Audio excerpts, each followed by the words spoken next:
Meu nome é Cibele Estevio e esse é o meu negócio.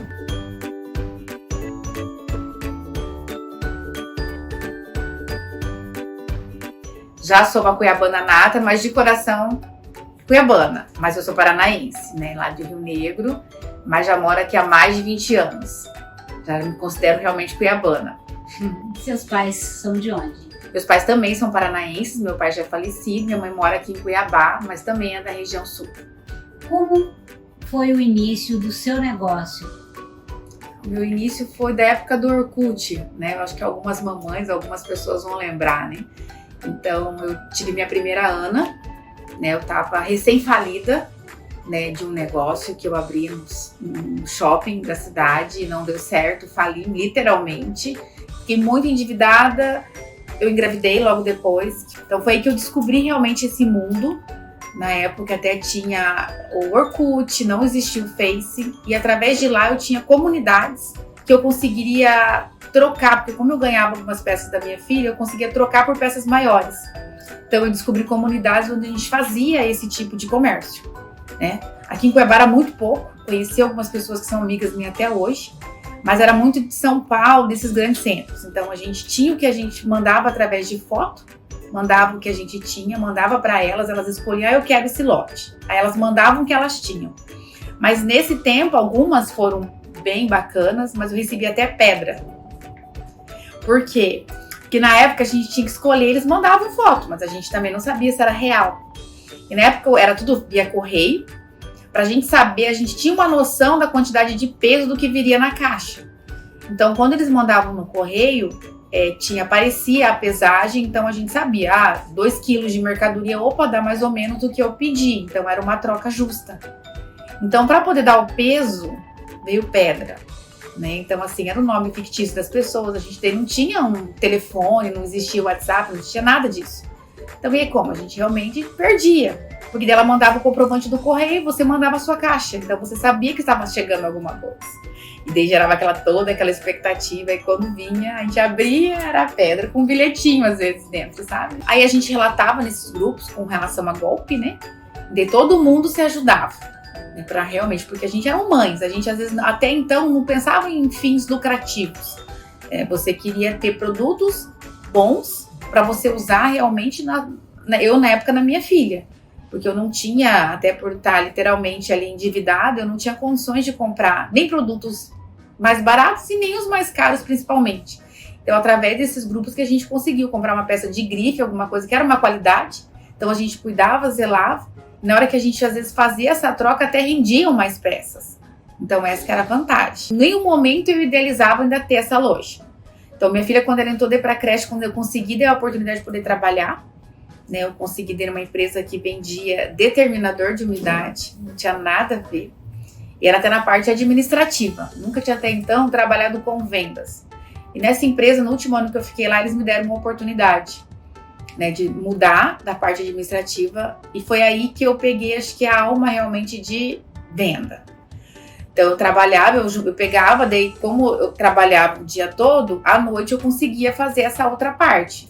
Eu comprava e vendia, mas as peças só da minha filha. Quando nasceu o Facebook, outras mães começavam a perguntar para mim, você não tem tamanho maior? Você não tem isso? Você não tem aquilo? E nasceu o AliExpress nessa época também. Então eu comecei a comprar muita coisa do Ali, né, que eram peças importadas. E só que era muito assim, tudo por encomenda, porque eu não tinha capital. Então eu criava álbuns dentro do Orkut e as mães encomendavam e pagavam 50% com antecedência. Eu fazia o pagamento, muitas vezes levava golpe também, porque daí não vinha peste, fiz devolução, né? E vendia peças importadas novas do Ali. Quando eu vi que as pessoas começavam a me pedir muito, eu ia em bazares de igreja, né? Porque eu não tinha da onde ter, eu só tinha aquele tamanho da minha filha. Da onde que eu vou conseguir? Aqui em Cuiabá não tinha brechó assim que eu conhecia para poder ir comprar e vender. Né? E não tinha esse fomento da cultura de peças usadas, assim, dessa moda circular mesmo, né? Então foi quando eu falei assim, bom, se estão me perguntando, vai ter mais. Começou, aí eu abri a anteninha, ligou, né? Falei, mas e aí, eu não tenho dinheiro, como que abre o negócio, né? Foi quando realmente eu pedi demissão, né? Foi em 2014, eu pedi demissão, mas eu falei, com o dinheiro da minha rescisão, trabalhei lá 5 anos, eu vou conseguir abrir, vou conseguir ter ali um tempo, vou conseguir ficar mais com a minha filha. Eu comecei a tentar medir que o valor que eu trabalhava, que eu ganhava por dia, e as roupas que eu conseguia vender, era praticamente o mesmo valor. E eu conseguiria ficar mais tempo com a minha filha, né? E eu pensei, bom, com o valor da rescisão eu consigo me estabilizar por um período, porque a gente nunca sabe o que vai acontecer, né? Se vai dar certo. A gente pensa positivo, mas a gente também tem que ser realista. E daí na época eu não consegui receber o valor total dessa rescisão, né? A empresa estava passando por algumas dificuldades, não recebi. E eles me pagaram inicialmente um valor de 6 mil. No começo a gente estava ali, foi indo eu, minha filha ainda ajudava muito, não conta, né? Mas ela ainda ia comigo, né? Muita gente lembra. Eu falo assim que são momentos que mães, hoje eu vejo mães andando de moto com o filho, e eu lembro, minha filha lembra, porque eu segurava ela assim nas costas, porque ela dormia, né? Era um risco muito grande, gente, eu não recomendo. Mas assim, ela não tinha com quem às vezes ficar, ela queria ficar comigo. Falei, vamos fazer entrega. Então a gente pegava naquele sol e chuva, ela tava comigo, a minha mais velha. E às vezes ela tava tão cansada, porque eu andava lá pro final de Várzea Grande, né, fazendo. Nunca teve distinção. Eu falo assim que tal bairro eu não entrego, isso não existia da minha parte. E ela dormia, ela segurava, baixava a cabeça, eu andava com uma mão, né, e a outra eu segurava ela na moto pra ela não cair. Então assim, são memoriais que a gente tem que não consegue apagar. E teve uma história, o porquê do desapego das Anas, né? Então eu falo que é isso que é o gostoso, quando você tem um começo. Porque você ir lá e às vezes comprar um negócio pronto é gostoso, porque você também almeja sonhos. Mas quando você lembra de tudo que você passou, de como aconteceu, tudo que você deu, olha pra trás e vê, é gratificante.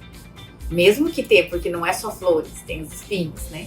Então, assim, virtualmente eu tinha minha lojinha no Orkut, onde que eu conseguia vender as peças das minhas filhas e fazer algumas encomendas de importados.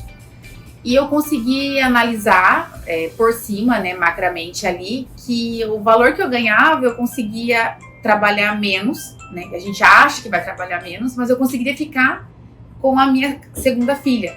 É porque a minha primeira já estava na creche, daí veio a segunda, Ana, em 2013, e eu vou arriscar. Com esse valor eu achei que eu conseguiria, não recebi todo o valor. Foi quando decidi realmente, né, mesmo ir abrir essa loja com 6 mil, aluguei um ponto, mas daí eu não tinha produtos. Eu peguei todas as roupas das minhas filhas, todas, né? Teve até uma coisa que me marcou muito, foi que a minha filha mais velha, ela falou assim, mãe, eu amo essa camiseta, né? Não tira ela.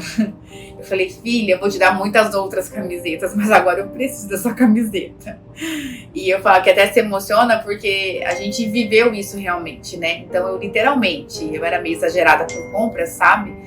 Eu vestia as duas muito iguais, assim. E eu abri a loja com as peças das minhas filhas. Você disse que teve problema com as roupas dos meninos, né? Porque você só tinha filhas meninas. Já é uma dificuldade peças de meninos, né? A gente sabe. Mas daí eu fui atrás de alguns bazares, comprei algumas peças, né?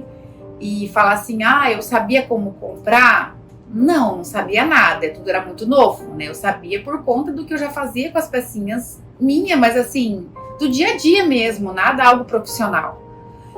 E nisso foi em 2008 eu abri a loja física, daí já com as peças das minhas meninas, né?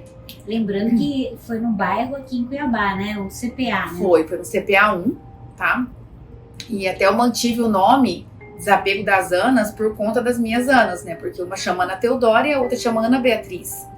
E é incrível que às vezes muita gente não sabe da história, acha que eu tenho uma irmã gêmea, ou acha que as minhas filhas são gêmeas, né? E não tem, uma tem 15, a outra tem 10 atualmente. E foi, deu super certo, né? Realmente, eu já abri até formalmente com o CNPJ, né? Como MEI. Eu comecei até no começo, porque eu não sabia para onde ir, né? E eu lembro que no começo eu vendia também, comecei a postagens, né, pelo Orkut. Então, de manhã eu fazia as entregas, eu tinha uma bis, não tinha habilitação, gente, eu morri de medo de dirigir, então andei muito por Cuiabá e Várzea Grande sempre. Não façam isso, mas andei muito, porque eu não tinha nem condições de ter uma habilitação. E não tinha carro, né? Então eu andava de vizinha. Muita gente ainda lembra, né? Eu lembro sua vizinha verde lá em casa, quando você ia. Porque como eu tinha a loja, eu fechava a loja de manhã e fazia as entregas, eu mesmo. E à tarde eu postava e atendia na loja. Às vezes aí o pessoal me ligava, quando eu coloquei no celular, né? Eu tô aqui na porta da sua loja. Lá, tô chegando aí, só que eu tava lá em Várzea Grande. Pra poder não perder esse cliente, né? Então, todas as anotações eram manuais, né? Tudo manual. Né? E foi indo aos pouquinhos, eu fui trocando o mobiliário, né? Conforme... E deu muito certo. A única diferença é que quando eu abri, eu achava na minha mentalidade que era um público AB, né? Até pela questão de roupa importada, mas engana-se muito, porque tudo a gente começa, a gente acha, né? Mas na hora do vamos ver. Então hoje, assim, o meu público, eu falo, de lá pra cá, a mente muda, é do A ao E, que não existe. Para o moda circular, não existe classe social. É você gostar. Você tem que gostar realmente de você achar uma oportunidade. Eu falo assim que a roupa usada, além de ela ter uma história, além de ela ter tudo aquele momento, quando você pega a roupa, quem já tá no ramo um pouquinho mais, ela consegue ver um pouco até na hora do tato mesmo, a questão da qualidade. Hoje a gente recebe, né, em torno de 2 a 3 mil peças por dia. E assim, é muita peça. Antigamente eu recebia 30. Então foram 8 anos que foi um trabalho, né? Então houve um trabalhar, né? Houve realmente, eu falo que por degrau por degrau. Até você me perguntou como que eu conseguia as peças. Quando eu abri a loja, eu não sabia de onde vinha. Muita gente me chama hoje e pede, me ajuda, eu quero abrir um brechó. Como que eu vou conseguir peça? A gente não tem uma receita de bolo. Então, como você vai desenvolvendo o nome e a segurança que os clientes vão tendo, as peças vão aparecendo. Então, vai vindo ponta de estoque de loja que fechou, que não deu certo, pessoas que começaram a vender e mudaram o nicho e não querem mais ficar com aquele produto parado, a gente também pega, né? E foram acontecendo. Então, realmente foi assim, o boca a boca, né? Porque daí eu não divulguei em rádio, eu não tinha condições, né? Então, fiz um banner na porta da loja, era o boca a boca mesmo e o Face. Né? E eu, bem no começo, eu fazia muito feirões na loja do CPA1. E tipo assim, era muito pequenininho o espaço lá, era 40 metros quadrados. Lotava e enchia de gente, que tinha pessoas que não conseguiam nem entrar. Tanto é que depois de 2 anos nesse espaço, eu tive a oportunidade de mudar para um espaço maior. Eu fiquei com muito receio, porque eu acho que todo mundo que tem um empreendimento, quando você já está num lugar, tem o medo de mudar. O novo é temível, assim, né? E eu arrisquei. De 40 eu fui para 400 metros quadrados, né? E daí eu mudei, eu arrisquei, né? Isso foi daí em 2010, quando a gente mudou para esse novo espaço. E deu muito certo.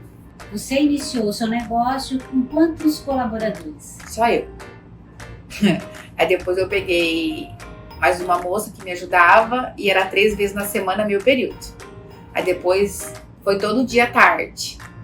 E depois ela veio e ficou o dia inteiro. Aí depois a gente contratou uma pessoa para entregar. Isso foi indo, era degrau por degrau mesmo. Eu nunca pensei em querer ir além do que eu podia. Às vezes, não é que você não sonhava alto, a gente sonhava, mas tinha também um pezinho no chão com a realidade. Né? Porque você dependia daquilo, eu dependia daquilo para sobreviver, não era um hobby mais, que era um extra. Então eu tinha aluguel, eu tinha funcionário. A sua fonte de renda. A fonte de renda principal, então eu dependia daquilo, se eu não tivesse para pagar. Né? Então às vezes você arriscava. Tanto que quando a gente abriu a loja, a gente trabalha também com locações de produtos usados, né? A gente loca itens infantis. Chegou uma cadeirinha, eu não lembro, não estava em Cuiabá. O meu irmão trabalhava comigo nessa época que ele tinha vindo embora, né, pra cá, de Sinop pra cá. E ele me ligou, Sibeli, tem um senhor querendo alugar uma cadeira. Mas a gente não trabalha com locação. Eu falei, então, mas chegou essa cadeira aqui, vamos alugar essa? Falei, tá, mas e se o homem sumir com essa cadeira? Era tipo R$300 pra gente vender. Mas e aí, a gente tem que começar. E a gente alugou, pegou uma promissória pro senhor, ele pegou um final de semana a cadeira. E dele devolveu na segunda. Falei, então deu certo.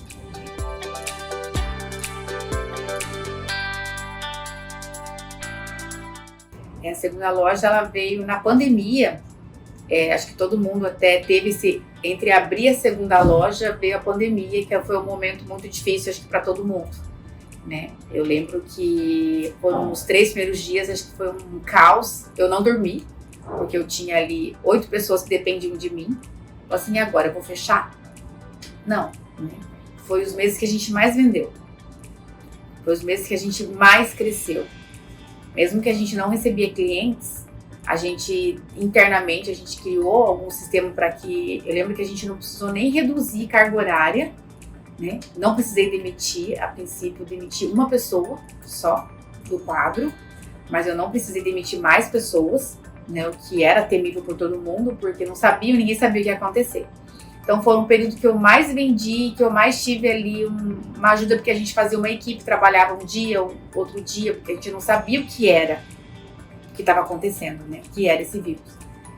Foi daí que quando a gente voltou, eu senti de melhorar o nosso espaço ali, que estava muito pequeno já. A gente queria comprar móveis, não tinha espaço, porque parece que 400 metros quadrados é bastante, mas na hora que você colocar arara, uma coisa, ele some.